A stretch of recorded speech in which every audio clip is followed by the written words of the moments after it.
Hello everyone, welcome to Exampur. स्वागत है आप सभी का एग्जामपुर में। हम हैं एग्जामपुर कलम से क्रांति। सभी को वेरी वेरी गुड इवनिंग। उम्मीद करती हूँ आप सभी बहुत अच्छे होंगे, खुश होंगे, स्वस्थ होंगे जब भी आप मेरी वीडियो देख पा रहे होंगे, क्योंकि जैसे कि आप लोग देख सकते हैं रिकॉर्डेड वीडियो है, लाइव नहीं है फर्स्ट ऑफ ऑल। ठीक है, तो जो भी बच्चे अभी देख पा रहे होंगे, उम्मीद करती हूँ सभी बहुत अच्छे होंगे, खुश होंगे, स्वस्थ होंगे। तो बेटा बेसिकली मैंने सोचा क्यों ना एक लाइव वीडियो का इरादा था, लेकिन बन नहीं पा रहा था, तो अभी रिकॉर्डेड इसलिए डाला है कि आप लोगों के जो सवाल जवाब है वो पूरे हो जाएं। और चैनल पे क्लासेस नहीं आ रही हैं 2 दिन से, तो उसके लिए बच्चे परेशान हैं कि क्लासेस क्यों नहीं चल रही हैं, क्या हुआ है क्या नहीं। तो मैंने सोचा कि वो भी अपडेट आपको दे दे, कब से कौन सी क्लास आपकी शुरू होगी। लेकिन क्लास से पहले आपको पता होना चाहिए कि आप जिस एग्जाम के लिए तैयारी करना चाहते हैं या तैयारी कर रहे हैं, तैयारी करी है आपने, उस एग्जाम के बारे में आपको कुछ बेसिक जानकारी होनी चाहिए। तो हरियाणा में फिलहाल चुनावी माहौल है, और इसी के दौरान इसी माहौल में ये घोषणा भी है कि आपका नया सीईटी होगा, कि सीईटी 2024 हम कराएंगे। और ये कब कराएंगे बेटा? ये कराएंगे आपके नवंबर में, है ना। ये क्या कहा गया है, ये घोषणा की गई थी, ध्यान दीजिए। देखिए, मैं सबसे पहले आपको बोल दूं कि मेरा किसी भी उससे वो नहीं है कि मैं किसी को फेवर कर रही हूँ या किसी के अगेंस्ट हूँ। बिल्कुल न्यूट्रल होके आपके साथ कुछ चीजें शेयर कर रही हूँ, बातचीत कर रही हूँ, सो दैट कि आपको एक सही मार्गदर्शन मिल पाए कि आपको आगे क्या करना चाहिए। तो देखो, नवंबर में होना है, नवंबर 2024 में सीईटी के लिए बोला गया है कि भैया नोटिफिकेशन लाएंगे, नवंबर में हम परीक्षा कराएंगे। तो देखो, अक्टूबर में तो आप सभी जानते हैं 1 अक्टूबर को क्या है, आपका चुनाव है हरियाणा में। ठीक है, आई थिंक 4 अक्टूबर को आपका रिजल्ट भी आएगा। उसके बाद में ये डिपेंड करता है कि रिजल्ट क्या आता है। ठीक है भाई, फिलहाल जो आपकी पार्टी है वही रहती है या फिर चेंज हो जाती है, सरकार क्या रहता है, दोनों पर डिपेंड करता है। याद रखिएगा, पूरी तरह से डिपेंड करता है। क्योंकि अगर अभी जो फिलहाल है अगर वही आते हैं तो उनकी सेम पॉलिसी रहेगी, है ना, वो चेंज नहीं करेंगे। ठीक है, सेम पॉलिसी होगी तो ऑब्वियस सी बात है कि भैया नवंबर नहीं तो जनवरी लगा लो, सीईटी तो उनको लेना ही पड़ेगा, है ना, चाहे जनवरी 2025 में लगाओ। अगर बाई चांस ऐसा होता है कि भैया सेम ही आपकी गवर्नमेंट बनती है, सेम जो आपके सीएम है या फिर जैसे नहीं कि बीजेपी की ही आपकी सरकार बनती है, सीधे अगर बोला जाए, ठीक है, तो उनकी पॉलिसी फिलहाल यही है। क्योंकि अगर सीईटी को चेंज करना होता तो पहले कर चुके होते, तो वो सीईटी को ही लागू रखेंगे। और जो नवंबर का उन्होंने वादा किया, नवंबर में तो ऑब्वियस सी बात है पूरा नहीं हो पाएगा 1 महीने के भीतर, तो आई डोंट थिंक सो। क्योंकि अगर आपके अक्टूबर में फॉर्म फिल होना स्टार्ट होंगे तो कहीं जाकर के 1 महीना फॉर्म भरे जाएंगे, 10 अक्टूबर तक कभी अगर आपका नोटिफिकेशन आता है, या 12 अक्टूबर तक या 15 अक्टूबर तक, तो 15 से 20 नवंबर तक तो आपके फॉर्म भरे जाएंगे। उसके बाद में आपकी एग्जाम डेट वगैरह है ना, स्कूल वगैरह, क्योंकि हरियाणा एसएससी कराएगी इस बार सीईटी, वो देखे जाएंगे। और फिर आपका वही जनवरी आ जाना है, जनवरी तक आपका सीईटी हो पाएगा अगर आपका सेम रहता है। ठीक है, अब आप ये कहो कि नहीं मैम ये लोग नहीं कराएंगे, तो ऐसा नहीं हो सकता कि ना कराया जाए। ठीक है, क्योंकि अभी इन्होंने वादा किया है तो पूरी तरह से मुकर नहीं सकते, पहली बात तो ये। दूसरी बात ये मैंने क्या बोला कि अगर ऐसा होता है, तो अगर वर्ड मैंने यूज किया, यदि ऐसा हुआ तो क्या होगा। अब आपको डिसीजन लेना है कि आपका क्या डिसीजन है, आपको तैयारी करनी नहीं करनी, जो भी आपका डिसीजन है पूरा आपका होगा। मैं दोनों चीजें बता रही हूँ। दूसरा, अगर यहाँ पर चेंज होता है कुछ भी, ठीक है, तो क्या होगा। तो देखिए, सबसे बड़ा सवाल ये है कि क्या जो फिलहाल भर्तियां आपकी प्रक्रिया में है, ठीक है, जिनकी परीक्षाएं हुई हैं, अगर इनका रिजल्ट भी आ जाता है, क्योंकि रिजल्ट तो जारी कर ही सकते हैं, ज्वाइनिंग नहीं हो सकती, तो क्या इनकी ज्वाइनिंग नहीं हो पाएगी। तो बेटा ज्वाइनिंग भी कराएंगे। आज भी एक न्यूज़पेपर में कटिंग आई है कि जिन बच्चों का सिलेक्शन हो जाएगा, यानी कि जो भर्ती प्रक्रिया आपकी चरण पूरा कर चुकी है लिखित परीक्षा तक का, और उसमें आगे क्या होना है, सिर्फ रिजल्ट होके ज्वाइनिंग होनी है, तो इनका ये कहना है कि भैया देखो हम कराएंगे। ठीक है ना, कि हम क्या कराएंगे, हम यहाँ पर ज्वाइनिंग करा देंगे, जो भी आपके रिजल्ट वगैरह आएगी, और ये हमारी प्राथमिकता होगी कि हम ज्वाइनिंग कराएं। लेकिन जो सीईटी है उस पॉलिसी में आपको चेंज देखने को मिलेंगी, है ना। आगामी जो भर्तियां होंगी वो कितने माह के भीतर आएंगी, ठीक है, कितनी भर्तियां आपकी जो है ये पूरी कराएंगे, ये भी डिपेंड करेगा। क्योंकि अभी क्या होगा ना, जैसे जैसे अलग अलग स्थानों पर रैलियां होंगी, दोनों ही तरफ से घोषणाओं पे घोषणाएं भी की जाएंगी, है ना। तो it's all depends on the result of the election कि आपके साथ क्या होता है। अब ऐसे में क्या है, क्या आपका एग्जाम नहीं होगा। देखो, मैंने सेम चीज बोली, एग्जाम इनको भी कराना पड़ेगा, क्योंकि सबसे बड़ा मुद्दा इनके पास यही है फिलहाल कि युवाओं का हक मारा गया, ठीक है, युवाओं का जो है बहुत ज्यादा यहाँ पर शोषण हुआ है पिछले 5 सालों में, यही सब बोल के तो ये लोग जो है अपना आगे दिखाते हैं कि भाई हमें चुनिए आप। तो ऑब्वियस सी बात है, इनको करना भी पड़ेगा। लेकिन क्या यही पॉलिसी रहेगी? इस पॉलिसी में बदलाव देखने को आपको मिल सकते हैं, इट में भी, ठीक है, हो सकता है ऐसा। तो पूरी तरह से अगर कोई भी आपको बोले 100% होगा ही होगा, देखो वो सबको पता है, आप अपना कॉमन सेंस लगाओ कि चाहे फिलहाल जो आपकी सरकार है वो बने या कोई दूसरी बने, भाई पेपर कभी ना कभी तो कराएंगे ही, सीधी बात है। तो ये बोलना कि होगा ही होगा, तो फिर सबको पता है कि होना ही होना है, लेकिन होना क्या है ये क्लियर नहीं है, अभी भी बिल्कुल भी क्लियर नहीं है। ये पूरा का पूरा डिपेंड करेगा, 4 अक्टूबर तक आपको इंतजार करना होगा। तो आपके पास अभी जो समय है उसमें आपको क्या करना चाहिए? सबसे पहली बात तो मैं ये बोलूंगी, आप में से जितने बच्चों ने, देखो एक सबसे बड़ा जो यहाँ पर फोकस है उन बच्चे के लिए है जिन्होंने अभी तक सीईटी नहीं दिया, ठीक है, जिन्होंने अभी तक सीईटी की परीक्षा नहीं दी, ठीक है, आप दे ही नहीं पाए हो, ठीक है। तो आपको क्या करना चाहिए? क्या करना चाहिए भाई? बच्चे कहते हैं कि मैम मुझे सीईटी की तैयारी करनी है, ठीक है, तो मैं आपको एक ही चीज बोलूंगी, आप सीईटी ही होगा ये सोच के तैयारी मत कीजिए, आप ये सोच के तैयारी कीजिए कि चाहे आपकी कोई भी सरकार बने, चाहे सीईटी हो या डायरेक्ट भर्ती कराए, आपकी तैयारी ऐसी हो कि आप भर्ती में सिलेक्शन ले लो। तो आपको सिलेक्शन के लिए तैयारी करनी है। अगर आपने ये मान के तैयारी कर ली कि आपके पास ये 1 महीना है सितंबर वाला और 1 महीना अक्टूबर वाला, जो कि मैंने आपको कायदे से बताया कि सरकार चाहे कोई भी बने सीधा अक्टूबर में ही पेपर करा लेगी, नवंबर में ही करा लेगी, इट नॉट पॉसिबल, दिसंबर तक तो बात जाएगी ही जाएगी। तो आपके पास खींच तान के ये 3 महीने होंगे ही होंगे। तो आप इन 3 महीनों में ऐसी तैयारी कर सकते हो कि चाहे आपका सीईटी हो, ठीक है, या फिर आपका सीईटी ना होके डायरेक्ट ओपन भर्ती हो,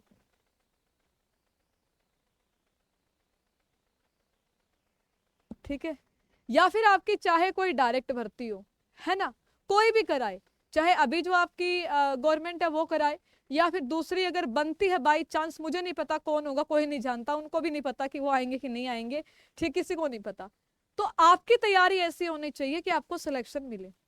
क्योंकि देखो एक पॉइंट आप सोच लीजिए कि तुरंत चुनाव के बाद, चुनाव के परिणाम के बाद भर्ती होगी ही होगी, चाहे सरकार किसी की भी बने, भर्ती तो आपकी होनी ही होनी है। आई बात समझ में? एक बार तो होगी होगी, उसके बाद चाहे आपका सूखा पड़ जाए 4 साल, लेकिन अभी इस साल में और आपका जो 2025 है उसमें कुछ वैकेंसीज आपकी पूरी कराई ही जाएंगी, ये 100% श्योरिटी है, आप मान के चलिए, ठीक है। तो ये 3 महीने आपको तैयारी करनी है। तैयारी कैसे करनी है? देखिए, तैयारी के लिए समुद्र पे यूट्यूब पर पूरा समुद्र है, आप अगर चाहे समुद्र में डूब जाइए, या फिर सेल्फ स्टडी करके खुद पढ़ाई कीजिए, या आप किसी का पेड बैच लीजिए, किसी का बोला है मैंने, मेरा लीजिए, किसी और का लीजिए, अपने आप से पढ़िए, जैसे आपका मन करे वैसे पढ़िए, ठीक है। अब मैं पढ़ाती हूँ तो ऑब्वियसली बात मैं बोलूंगी, आप मुझसे भी पढ़ सकते हो, मेरी यूट्यूब पर क्लास आएगी, आप यूट्यूब वाली क्लास देखिए, मेरा एप्लीकेशन पे रिकॉर्डेड बैच है, आप उससे तैयारी कीजिए। अगर आपको सेल्फ तैयारी करनी है आप सेल्फ कीजिए, आपको जैसे भी तैयारी करनी है आप लोग तैयारी जरूर कीजिए, ठीक है। क्योंकि ये जो सारी के सारे मैंने एक लॉजिक आपको बताया, आप इसके बारे में सोचिए, मैं आपको कोई लाग लपेट लगा के बातें नहीं बोल रही कि इतनी सारी भर्तियां हो जाएंगी, ठीक है, लाखों में भर्तियां होंगी, ऐसा होगा, लेकिन हाँ कुछ भर्तियां जरूर होंगी। उन कुछ में अगर आपको अपना अपना सिलेक्शन पक्का करना है तो फिर आपको टक्कर ऐसी रखनी है। देखो सीईटी का एक फायदा है, क्या फायदा बताती हूँ। सीईटी का फायदा ये था कि सीईटी सबने दिया, ठीक है, लाखों बच्चे सीईटी में बैठे, ठीक है भाई। अब सीईटी क्या करना होता है? पास करना होता है, कट ऑफ क्लियर करनी होती है। अब उसमें क्या हो जाता है कि बच्चे, मान लीजिएगा कि फॉर एग्जाम्पल 1 लाख बच्चों ने सीईटी दिया, उदाहरण के लिए, इसमें से 80,000 ही सीईटी पास कर पाए। अब हो जाती है आपकी, जैसे कि हमने देखा ग्रुप वाइज पोस्ट वाइज में थोड़ी कमी है, वो नहीं होनी चाहिए, एक ही बच्चा रिपीट होता है, लेकिन 4 गुना ही बच्चों को बुलाया जाता है मेन एग्जाम के लिए। तो यहाँ पे कंपटीशन क्या हो जाता है? कम हो जाता है, वैसे अगर देखा जाए। क्योंकि जब ओपन भर्ती है तो ओपन भर्ती में क्या आते हैं, मान लीजिएगा ग्रुप डी की 10,000 पोस्ट आई, तो 10,000 पे लाखों बच्चे परीक्षा देने के लिए बैठते हैं। आई बात समझ पे? जब ओपन भर्ती है ना, लाखों बच्चे बैठते हैं। अब लाखों में से 10,000 का सिलेक्शन होगा, यहाँ पर पहले ही छट गए हैं, इन्हीं में से सिलेक्शन होगा। तो ये सिर्फ एक ही था जो पॉजिटिव पॉइंट था, इसमें भी कुछ कमी आती है। आप 4 गुना से बढ़ा के यहाँ पे 12 गुना कर सकते हो, ठीक है, कर सकते हो ना। जब एसएससी सीजीएल वगैरह में होता है 10-10 गुना बच्चे बुलाए जाते हैं, 12-12 गुना, तो यहाँ पे क्या दिक्कत थी, और बच्चों को मौका मिल जाएगा। उतनी भीड़ तो नहीं रहेगी जितनी पहले होती थी, है ना। तो ये कुछ खामियां हैं, इन खामियों को दूर करके सीईटी भी एक अच्छी चीज साबित हो सकती है, लेकिन अगर उसमें कुछ सुधार किए जाएं, फिलहाल जो है उससे तो नहीं हो पाएगा अच्छा कि ये अच्छा है। तो मेरा कहना यही है कि चाहे सीईटी रहे या सीईटी ना रहे या ओपन भर्ती हो, जैसे भी हो भर्ती, सिलेक्शन आपका हो, आप ऐसे तैयारी कीजिए। नेगेटिव चीजें बोलने के लिए हो सकता है इस वीडियो के नीचे बहुत सारे बच्चे आके मुझे उल्टा सीधा बोलेंगे, तो मुझे इतना फर्क नहीं पड़ता, क्योंकि मैं बहुत कम बोलती हूँ यूट्यूब पर, ठीक है। आपने नोटिस किया होगा, ऑब्जर्व भी किया होगा कि शायद मैंने पिछले 6-7 महीने से बहुत कम वीडियोस डाली हैं, रिकॉर्डेड वीडियोस या फिर ऐसे इवेंट। मैं इंफॉर्मेटिव भी, कोई नोटिफिकेशन आता है जो जरूरी लगता है उसी की बनाती हूँ, फालतू कोई वीडियो नहीं, क्योंकि भटकाने के लिए बहुत सारे लोग हैं। अब इसने कुछ बताया, उसने बताया, उसने बताया, फिर मैं भी कुछ बता रही हूँ, तो मुझे ऐसा लगता है कि उनमें और मुझ में क्या फर्क है। मैं एजुकेटर हूँ, पढ़ाने के लिए आती हूँ, तो मैं आपको मिसगाइड ना करूँ, ठीक है। मैं आपको सही जानकारी दूँ। जब तक मेरे पास जानकारी नहीं है, हवा में तीर छोड़ने का क्या फायदा है कि क्या होगा क्या नहीं होगा।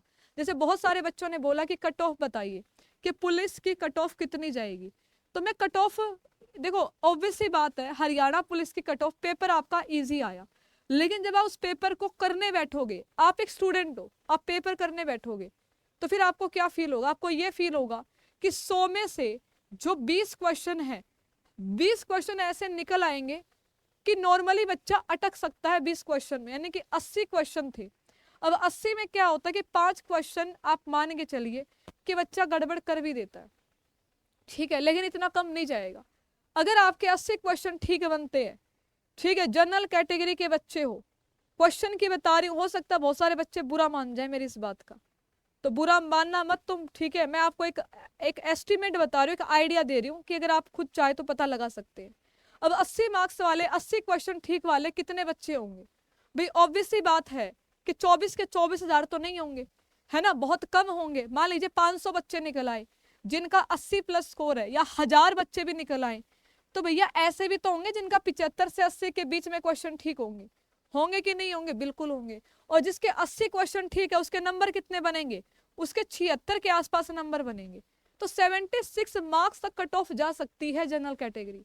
मैं आपको यही समझा रही थी, हरियाणा पुलिस में 76 नंबर तक आपकी कट ऑफ जा सकती है, ऐसा मुझे लगता है।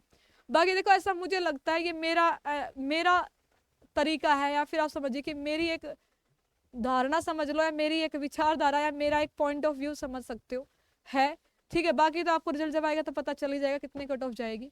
लेकिन मुझे ऐसा लगता है कि अगर आप जनरल कैटेगरी से हो और आपके 74 से वहीं आ रही हूँ, ठीक है, 74 से 76 के बीच में अगर आपके मार्क्स बन रहे हैं बेटा, है ना, मतलब इतना आप मान के चलिए, आप 100% श्योर हो कि आपका सिलेक्शन होगा। समझ रहे हो मेरी बात, आप 100% श्योर हो। अब कट ऑफ में क्या होता है कि लोवेस्ट मार्क्स होता है कि सबसे लास्ट कैंडिडेट के कितने मार्क्स आए, तो वो आप जनरल कैटेगरी में आप 73 मार्क्स लगा सकते हो, 73 नंबर आ जाए जनरल कैटेगरी के बच्चे के। इसीलिए अब आप बाकी जो कैटेगरी है उसके हिसाब से आप माइनस करते जाइए नंबर, जो थोड़ी बहुत ऊपर नीचे हो जाती है उतनी कट ऑफ होगी। फिर भी मैंने वीडियो नहीं बनाई क्योंकि मुझे लगा कि अभी रिजल्ट आपका आ ही जाएगा।